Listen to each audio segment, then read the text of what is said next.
నమస్తే. Welcome to our channel. Senior journalist Bharadwaja garu ఉన్నారు. వారితో మాట్లాడదాం. సార్ నమస్తే సార్. నమస్తే. సార్ విజయవాడలో జరిగిన ఎన్టీఆర్ గారి సినీ వజ్రోత్సవానికి హాజరైన చంద్రబాబు నాయుడు గారు ఆయనకి భారతరత్న ఇవ్వాలని, భారతరత్న ఇవ్వడం వల్ల తెలుగు జాతిని గౌరవించుకున్నట్టే అని చెప్పారు సార్. సో ఇప్పటికైనా భారతరత్న వచ్చే అవకాశం ఉందా? అంటే ఎన్టీఆర్‌కి భారతరత్న అనేది చాలా పాత డిమాండ్. ఓహో! అంటే ఆయన చనిపోయిన తర్వాత రకరకాల సందర్భాల్లో ఇది చర్చకొస్తూనే ఉంది. హ్మ్. ఎందుకంటే ఎంజీ రామచంద్రన్ గారికి అప్పుడు అప్పటి కాంగ్రెస్ ప్రభుత్వం వెంటనే భారతరత్న అనౌన్స్ చేసింది. హ్మ్. అదే అదే పద్ధతిలో ఎన్టీఆర్‌కి కూడా ప్రకటించాలి అని ఒక డిమాండ్ అప్పటినుంచి నడుస్తోంది. ఆయన హ్మ్. చనిపోయిన తర్వాత నుంచి. కానీ అది ఏ కారణం చేతో ఆచరణలోకి రాలేదు. చాలా సందర్భాల్లో అంటే వాజ్పేయి గారి గవర్నమెంట్‌తో చంద్రబాబు గారు కలిసి ప్రయాణం చేశాడు. హ్మ్. అప్పుడు కూడా సాకారం కాలేదు. అంటే ఎన్టీ రామారావు గారికి పద్మశ్రీ తప్ప ప్రభుత్వం నుంచి రావాల్సినటువంటి ఏ బిరుదులు రాలేదు. అది ఒక చర్చ ఉంది ఆల్రెడీ. Okay sir. ఆయనతో పాటుగా సినిమా రంగంలో ఉన్నటువంటి అక్కినేని నాగేశ్వరరావు గారికి హ్మ్. పద్మభూషణ్‌లు అన్నీ వచ్చినాయి. ఓహ్! దాదాసాహెబ్ ఫాల్కే అవార్డులు హ్మ్. అన్నీ అవును తీసుకున్నాడు ఆయన. సార్. హ్మ్. అన్నీ ఆయనకొచ్చినాయి. ఈయనకి పద్మశ్రీ పద్మశ్రీ కూడా వీళ్ళిద్దరికీ కలిపి ఇచ్చారప్పుడు. హ్మ్. నాగేశ్వరరావుకి, రామారావుకి కలిపి పద్మశ్రీ ఇచ్చారు తప్ప, విడిగా ఆయనకు ప్రభుత్వం నుంచి రావాల్సినటువంటి ఏ పురస్కారాలు దక్కలేదు. దానికి ఒక కారణం ఏమిటంటే ఆయన కొంచెం యాంటీ కాంగ్రెస్ పద్ధతిలో ఉండేవాడు. అంటే హ్మ్. ఆయన సొంత సినిమా నిర్మాణాల్లో ఆయన చాలా స్పష్టంగా యాంటీ కాంగ్రెస్ అనే దీన్ని ప్రకటిస్తూ ఉండేవాడు. Okay sir. హ్మ్. 'తోడు దొంగలు' అని ఆయన బ్యానర్‌లోనే వచ్చిన రెండో సినిమా అది. హ్మ్. ఆ రెండో సినిమాలో ఆయన రైస్ మిల్లర్లు గ్రామాలను ఎలా దోచేస్తున్నారు రైతుల్ని హ్మ్. అనేది టాపిక్‌గా సినిమా అది. హ్మ్. దీనిలో ప్రభుత్వం మీద కూడా విసుర్లుంటాయి. హ్మ్. హ్మ్. ఈ క్రమంలో అప్పుడు ఉన్నటువంటి కేంద్ర ప్రభుత్వం మీద రాష్ట్ర ప్రభుత్వం అప్పుడు రాష్ట్రంలోనూ, కేంద్రంలోనూ కూడా కాంగ్రెస్ కాంగ్రెస్. ప్రభుత్వాలే ఉన్నాయి. హ్మ్. హ్మ్. కాబట్టి ఇక్కడ ప్రభుత్వం మీద, అక్కడ ప్రభుత్వం మీద కూడా ఆయన కామెంట్స్ చేయటం కనిపిస్తుంది. అంటే ఆయనే నెగెటివ్ రోల్ ఏసాడు. Okay sir. ఆ సినిమాలో అంటే తన సొంత సినిమాలోనే ఆయన నెగెటివ్ రోల్ చేశాడు. ఒక రైస్ మిల్లర్ క్యారెక్టర్ చేశాడాయన. అంటే ఎన్టీఆర్‌కి అదొక ఇది ఉండేది. ఆయన నెగెటివ్ క్యారెక్టర్స్ చేసేవాడు తరచు. హ్మ్. అంటే రావణ పాత్ర చేయటం, అలాగే దుర్యోధనుడిగా నటించటం, కీచకుడిగా నటించటం, ఇలాంటి కార్యక్రమాలు, ఇలాంటి ఆలోచనలు ఉండేవాయనకి. హ్మ్. అందుకని కేవలం హీరోగానే చేయాలి, ఇలాంటి అభిప్రాయంతో ఉన్న మనిషి కాదాయన. డీగ్లామర్ రోల్స్ కూడా చేసేవాడు. 'పిచ్చి పుల్లయ్య' ఇలాంటి సినిమాలు కూడా చేసేవాడు మధ్యలో. హ్మ్. ఇలా నటుడిగాను, దర్శకుడిగా అంటే ఎన్టీ రామారావు నటుడు మాత్రమే కాదు. ఆయన దర్శకుడు, నిర్మాత, అలాగే స్క్రిప్ట్ రైటర్ కూడా. హ్మ్. ఆయనే కథలు రాసుకునేవాడు ఆయన సినిమాలకి. రెగ్యులర్‌గా ఆయన ఇంట్లో తెల్లారుజామున 4 గంటలకి కథా చర్చలు జరుగుతూ ఉండేవి. ఈ పాయింట్ మీద సినిమా తీస్తే ఎలా ఉంటుంది అని. హ్మ్. అలాగే ఆయన రాజకీయాల్లోకి వచ్చిన తర్వాత ఆడపిల్లలకి ఆస్తిలో భాగం ఇస్తూ ఒక చట్టం చేశాడు. అవును సార్. దీనికి ప్రాతిపదిక 'కోడలు దిద్దిన కాపురం' అనే సినిమా స్క్రిప్ట్ వర్క్ జరుగుతుండగా ఆ బీజం పడింది ఆయనకి. ఓహ్! అది డివి నరసరాజు గారు ఆయన ఆత్మకథలో రాసుకున్నాడు. అంటే ఎలా డిస్కషన్స్ జరుగుతాయి ఎన్టీఆర్‌తో అనేది హ్మ్. ఆయన రాశాడు. కాబట్టి ఆయన చాలా సినిమాల్లో ఏం ఆలోచించాడో అదే రాజకీయాల్లో అమలు చేశాడు ఆయన. హ్మ్. రాజకీయాల్లోకి వచ్చిన తర్వాత. ఇలా కొంచెం యాంటీ కాంగ్రెస్ ట్రెండ్‌లో ఉండేవాడు ఆయన. 'తాతమ్మ కళ' అని ఓ సినిమా తీశాడు ఆయన 74లో బాలకృష్ణ గారు తెర మీద కనిపించిన మొదటి సినిమా అది. ఆ సినిమా రిలీజ్ అయ్యి 50 ఏళ్ళు అయిందని ఈ మధ్యే ఫంక్షన్ చేసుకున్నారు. హ్మ్. నందమూరి బాలకృష్ణ గారి సినీ స్వర్ణోత్సవ వేడుకలు చేసుకున్నారు. Okay sir. ఇప్పుడు విజయవాడలో జరిగింది ఏంటంటే ఎన్టీ రామారావు గారు ఇండస్ట్రీకి వచ్చి 75 ఏళ్ళు. హ్మ్. హ్మ్. అంటే ఇండస్ట్రీకి వచ్చి కాదు ఆయన మొదటి సినిమా రిలీజ్ అయ్యి. రిలీజ్ అయ్యి. అది 49లో రిలీజ్ అయింది. హ్మ్. దానికంటే ముందే 2 ఇయర్స్ ముందు నుంచే ఆయన సినిమా రంగంతో కాంటాక్ట్‌లో ఉన్నారు. హ్మ్. ఆయన మొదటి సినిమా రిలీజ్ అయింది కొంచెం డిలే అయింది ఆ సినిమా. డిలే అయ్యి 49లో రిలీజ్ అయింది. హ్మ్. ఆ 'మనదేశం' రిలీజ్ డేట్ సందర్భంగా ఆయన 75 సంవత్సరాల వజ్రోత్సవ వేడుకలు విజయవాడలో జరిపారు. ఇది తెలుగుదేశం పార్టీ నిర్వహించిన కార్యక్రమమే. ఎన్టీఆర్ లిటరరీ కమిటీ అని ఒకటి వేశారు. ఆ కమిటీ తరఫున జరిగింది అది. Okay sir. దశరథ్ జనార్దన్ గారు దాని నిర్వాహకుడు. ఈ కార్యక్రమంలో చంద్రబాబు గారు మాట్లాడుతూ ఈ భారతరత్న ప్రస్తావన చేశారు మళ్ళీ. ఇంతకు ముందు కూడా అంటే ఎన్టీఆర్ శత జయంతి ఉత్సవాలు జరిగినాయి ఒక సంవత్సరం క్రితం. ఆ సందర్భంగా కూడా ఈ భారతరత్న గురించిన చర్చ జరిగింది. ఇప్పుడు కూడా ఎన్డీఏతోనే ఉన్నాడు ఆయన. 2014లో కూడా ఎన్డీఏతోనే ఉన్నాడు చంద్రబాబు నాయుడు గారు. అప్పుడు సాకారం కాలేదు. 2014 ఎన్నికల కంటే ముందు మోడీ గారు హైదరాబాద్ వచ్చినప్పుడు అప్పటికి తెలుగుదేశం పార్టీతో పొత్తు లేదు బీజేపీకి. పొత్తు లేని సమయంలోనే ఆయన ఎన్టీఆర్ ప్రస్తావన చేశాడు మోడీ గారు. హైదరాబాద్లో జరిగిన శంఖారావం అనే మీటింగ్లో తెలుగువారంటే గుర్తొచ్చే వ్యక్తి ఎన్టీఆర్ అని మాట్లాడాడు ఆయన. ఆ మాట్లాడిన తర్వాత తెలుగుదేశంతో పొత్తు ఖరారైంది ఏపీ ఎలక్షన్స్. అప్పుడు కూడా భారతరత్న ఇచ్చేస్తున్నారు అనే ప్రచారం జరిగింది కానీ రాలేదు. ఇలా ఎందుకు వాయిదాలు పడుతోంది అంటే కేంద్ర ప్రభుత్వంతో సయోధ్య లేకపోవటం వలన ఎన్టీఆర్కి ఏ బిరుదు ఏది రాలేదు, ఏ పురస్కారం రాలేదు అనే ఒక అభిప్రాయం అభిమానుల్లో ఉండేది. నేను ఇందాక చెప్పిన తాతమ్మ కళ సినిమాలో కూడా ఆయన ప్రభుత్వ విధానాల మీద విమర్శ ఉంటుంది. దానిలో అంటే బర్త్ కంట్రోల్ ఆపరేషన్స్ మీద ఒక డిస్కషన్ ఉంటుంది. ఆ డిస్కషన్స్లో విచిత్రంగా ఆయన ఒక పాయింట్ లేవనెత్తాడు ఎన్టీఆర్. ఆయనే ఆ సినిమాకి కథకుడు కూడా. ఈ దేశంలో దరిద్రానికి జనాభా కారణం కాదు, జనాభా కారణంగా అని చెప్పి ప్రభుత్వం అన్ని మోసం చేస్తోంది. పిల్లల్ని కనద్దు అని చెబుతోంది. పిల్లల్ని కనటం వలన వచ్చిన ప్రమాదం ఏమీ లేదు. ఇక్కడ ఉన్నటువంటి భూమి అంటే సంపద సక్రమంగా పంపిణీ అయి లేదు. అంటే ఒక ఊళ్ళో 100 ఎకరాల భూమి ఉంటే 100 ఎకరాలు ఒకటి పేరుతోనే ఉంటుంది, మిగిలిన వాళ్ళందరూ అక్కడ కూలీలుగా పనిచేస్తూ ఉంటారు. అందుకని వీళ్ళందరినీ పిల్లల్ని కనొద్దని చెప్తున్నారు వీళ్ళు. అంటే వీళ్ళకి దరిద్రం ఉంది. దరిద్రం ఎందుకుంది? 100 ఎకరాలు ఒకటి దగ్గర ఉండటం వలన దరిద్రం ఉంది. ఆ 100 ఎకరాలు అందరికీ పంచితే దరిద్రం ఉండదు.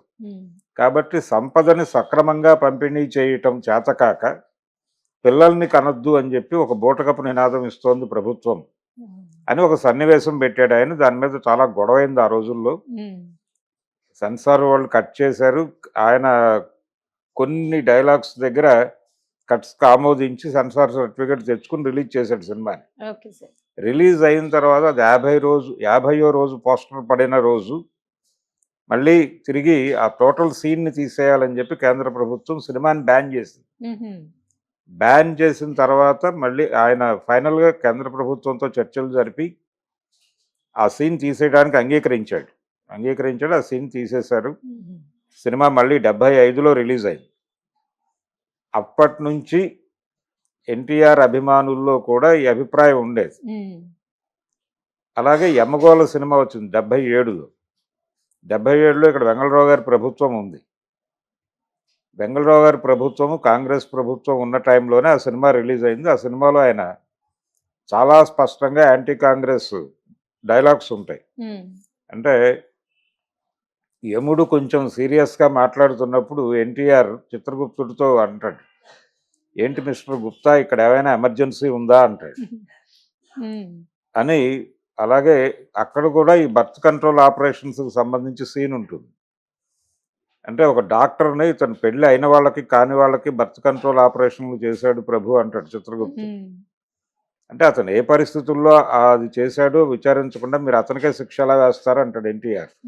అని ఎందుకు చేసావా నువ్వు అంటే ఇన్ని ఆపరేషన్లు చేయకపోతే జీతం ఏమన్నారండి ప్రభుత్వం వారు, నేనేం చేస్తాను అంటాడు. అన్నప్పుడు ఈయన వివరిస్తాడు. అంటే ప్రభుత్వమా ఏమది అని అంటాడు యముడు. అంటే ప్రభుత్వం కాదు పాడు కాదు, ఏ అధికార హోదా లేకుండా ప్రభుత్వాన్ని నడిపిన ఒక యువజన నాయకుడు ఉన్నాడు, ఆయన ప్రతాపం ఇదంతా అంటాడు అని క్లియర్గా డైలాగ్ ఉంది. అది యూట్యూబ్లో చూసుకోవచ్చు. అన్నప్పుడు ఆయన ఉద్దేశం ఏంటంటే సంజయ్ గాంధీ ఎప్పుడు అతనేడి అని అడుగుతాడు యముడు. ఇంకా రాలేదు ప్రభు అంటాడు చిత్రగుప్తుడు.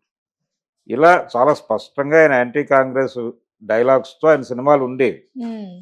ప్రతి సినిమాలోనూ ఎక్కడో చోట ఆయన ఒక పొలిటికల్ స్టేట్మెంట్ ఇచ్చేవాడు. ఇదే పద్ధతిలో నేరుగా ఇందిరాగాంధీని టార్గెట్ చేస్తూ ఒక పాట కూడా ఆయన సినిమాలో కనిపిస్తుంది. రోజులన్నీ మారే నీ పోజులు ఇంకా ఆపవే అని ఒక పాట ఉంటుంది. ఉమ్, అది నేరుగా ఇందిరాగాంధీని అంటే కోడి గొంతు నొక్కి తొలి పొద్దున ఆపలేవిలో ఇలా నడుస్తుంది పాట. నీ తండ్రి పేరు చెప్పి నువ్వు ఇప్పటికీ డాబులు కొడుతున్నావు అనే పద్ధతిలో నడుస్తుంది ఆ పాట సాహిత్యం ఉమ్, అంతా. ఉమ్, అది హీరోయిన్ని టీజ్ చేసే పాటే కానీ ఆయన టార్గెట్ ఇందిరాగాంధీ అనే విషయం ఆ రోజుల్లో జనాలు చర్చించుకున్నారు. ఓ, కాబట్టి ఆయనకి ప్రభుత్వం వైపు నుంచి రావాల్సినటువంటి ఏ పురస్కారాలు దక్కలేదు. ఉమ్, ఇప్పుడు కేంద్ర ప్రభుత్వంతో తెలుగుదేశం పార్టీ సయోధ్యగానే ఉంది.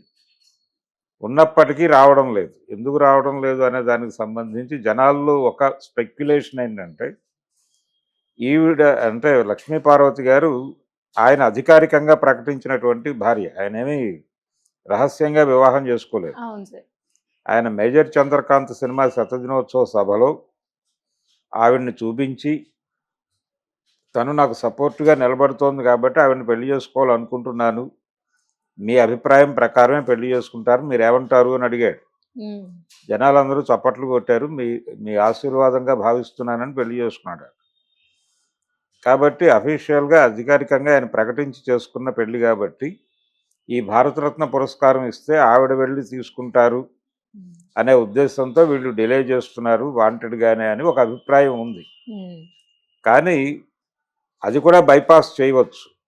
అది కూడా బైపాస్ చేసి ఉమ్, వాళ్ళ ఫ్యామిలీ మెంబర్స్ ఎవరైనా వెళ్ళి తీసుకునేలాగా డీల్ మాట్లాడుకోవచ్చు ఈయన ఓకే సార్. చంద్రబాబు గారు. ఉమ్, అయితే ఇప్పటి వరకు జరగలేదు. నిన్న కొంచెం సీరియస్గా మాట్లాడాడు ఆయన.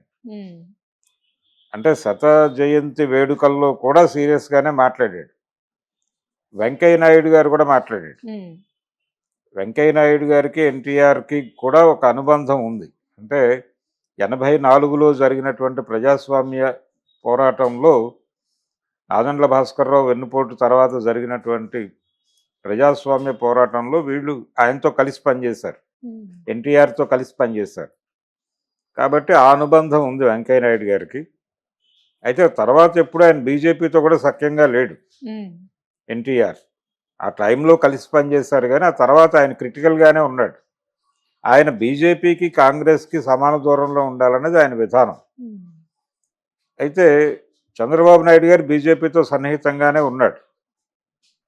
ఒక దశలో 2019 టైంలో ఆయన కాంగ్రెస్తో కూడా అనుకూలంగానే ఉన్నాడు. ఉమ్, అంటే ఎటు అధికారం వస్తుంది అనుకుంటే అటువైపు నడిచే కదలిక చంద్రబాబు దగ్గర కనిపిస్తుంది. కానీ ఎన్టీఆర్ జాతీయ పార్టీలకి రెండిటికి దూరంగా ఉండి ఒక ఫెడరల్ ఫ్రంట్ ఏర్పాటు చేయాలి కేంద్రంలో. అంటే ప్రాంతీయ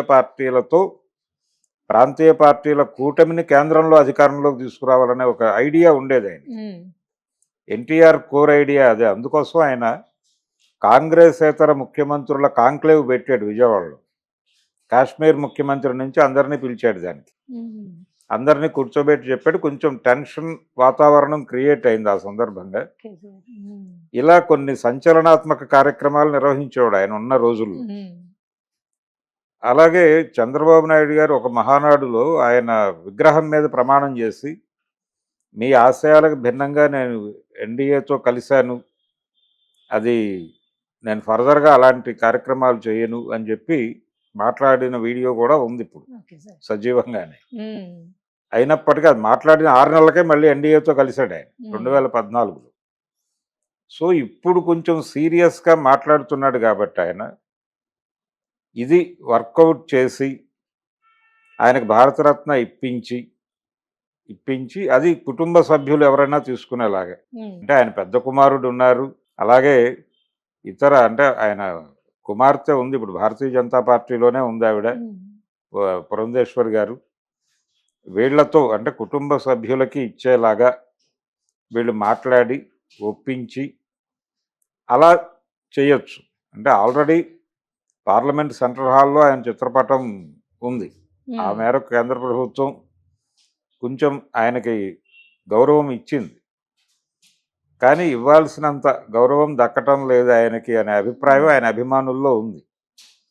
దాన్ని అంటే ఇప్పుడు ఎన్టీఆర్ని ఎలాగూ Telugu Desam party in total own చేసుకుంటోంది కాబట్టి ఇది చేయటం ద్వారా డెఫినెట్గా క్రెడిట్ వస్తుంది వాళ్ళకి, కొంచెం వాళ్ళ ఖ్యాతి పెరుగుతుంది, చంద్రబాబు గారి ఖ్యాతి పెరుగుతుంది, అలాగే ఆయన కన్సాలిడేట్ చేసుకోగలుగుతాడు. ఎన్టీఆర్ అభిమానులందరినీ ఆయన కన్సాలిడేట్ చేసుకోవడానికి ఇది ఒక అవకాశం. ఈ అవకాశాన్ని వినియోగించుకునే మూడ్లో ఉన్నాడు నిన్న ఆయన డయాస్ మీద. డెఫినెట్గా ఈసారి భారతరత్న ప్రకటింపజేసేటువంటి అవకాశం కనిపిస్తోంది. సీరియస్గా పనిచేస్తానని కూడా అన్నాడు ఆయన. అలాగే శత జయంతి నుంచి దాదాపుగా ఇప్పటి వరకు రెగ్యులర్గా ఎన్టీఆర్కు సంబంధించిన విషయాలు ప్రపంచానికి తెలియజేయటం కోసం తెలుగుదేశం పార్టీలో ఒక విభాగాన్ని ఏర్పాటు చేసి దశరథ్ జనార్దన్ నేతృత్వంలో దాన్ని నిర్వహిస్తున్నారు. ప్రత్యేకంగా ఆయనకి ఇతర బాధ్యతలు తొలగించి ఇదే పని అప్పచెప్పారు. ఆయన ఒక యూట్యూబ్ ఛానల్ కూడా నడిపేస్తున్నాడు తెలుగుదేశం పార్టీ ఆఫీస్ నుంచి. అన్న టీవీ అనే పేరుతో ఏదో పెట్టి ఆయన ఎన్టీఆర్ గారి గురించి ఎవరెవరు ఎక్కడెక్కడ ఏమేమి మాట్లాడారో అవన్నీ కూడా దానిలో పోస్ట్ చేస్తున్నారు. కొంచెం సీరియస్నెస్ పెరిగింది టువర్డ్స్ ఎన్టీఆర్ టీడీపీలో అనేది అయితే అర్థమవుతోంది. ఇదే సీరియస్నెస్ కొనసాగింపులో భాగంగా ఈ భారతరత్న కూడా సాకారం చేసేసి సాధించి ఆ కల్ట్ మొత్తాన్ని, అంటే ఎన్టీఆర్కి సంబంధించి ఎన్టీఆర్కి ఈయన వెన్నుపోటు పొడిచి అధికారం నుంచి ఆయన్ని తప్పించాడు అనేటువంటి ఒక అభిప్రాయం ఒక సెక్షన్లో ఉంది. అయితే అది వెన్నుపోటు కాదు, పార్టీ పరిరక్షణ కార్యక్రమం అని చెప్పడానికి వాళ్ళు తీవ్రంగా ప్రయత్నం చేస్తున్నారు. ఎవరైనా వెన్నుపోటు అంటే నో, అది పార్టీ పరిరక్షణ అంటే లక్ష్మీ పార్వతి చేతిలో నుంచి పార్టీని, మా నాయకుడిని కాపాడుకోవటం కోసం మేము చేసిన కార్యక్రమం అని చెప్తున్నారు. అయితే చంద్రబాబు అదృష్టవశాత్తు ఆయన ఎన్టీఆర్ నుంచి అధికారం లాక్కున్నటువంటి 4-5 నెలల్లోపే రామారావు గారు చనిపోవడం జరిగింది. ఇది ఒక ఆయనకి కలిసి వచ్చిన అదృష్టమే ఒక రకంగా. అంటే నిజానికి ఆయన పార్లమెంట్ ఎన్నికలకు సిద్ధం అవుతున్నాడు అప్పుడు. వేరే పార్టీ పేరు పెట్టుకుని, అంటే తెలుగుదేశానికి పోటీగా ఎన్టీఆర్ సింహం గుర్తుతో పోటీ చేసి గెలవాలి అనేటువంటి ప్రోగ్రాంలో ఉన్నాడు అప్పుడు. ఉండి నిజంగానే ఆయన ఉండుంటే ఆ ఎన్నికల్లో కొంచెం సీరియస్ ఫైట్ అయి ఉండేది. పార్లమెంట్ ఎలక్షన్స్లో ఆయన జనంలోకి వెళ్ళి జనాన్ని తన వైపు తిప్పుకుని తెలుగుదేశం పార్టీకి గుణపాఠం నేర్పాలి అనేటువంటి ఒక ప్రోగ్రాంలో ఉండగా చనిపోయాడు. ఆ చనిపోవటంతో ఆ కార్యక్రమం వెళ్ళిపోయింది పక్కకి. అలా కలిసి వచ్చిన అదృష్టం చంద్రబాబుకి. ఈ నెపం అయితే ఉంది ఆయన మీద ఇప్పటికీ. అప్పుడు ఎన్టీ రామారావు గారు మాట్లాడిన మాటలు ఇప్పటికీ లైవ్లో ఉన్నాయి. ఆయన రకరకాలుగా తిట్టాడు ఈయన చంద్రబాబుని. ఇవన్నీ జనాలు మరిచిపోవాలి.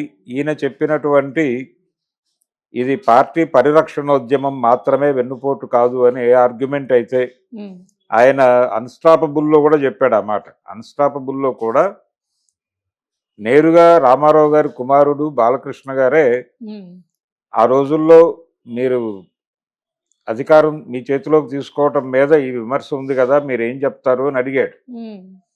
అడిగితే మీ అందరికీ తెలుసు కదా, నేను పార్టీని కుటుంబాన్ని కాపాడటం కోసం చేసిన పని అన్నాడు ఆయన చాలా ఉదాత్తంగా. కానీ ఇది ప్రజలకు తెలియదు కదా, చెప్పడం కోసం నేను ఈ ప్రశ్న అడిగానని ఆయన.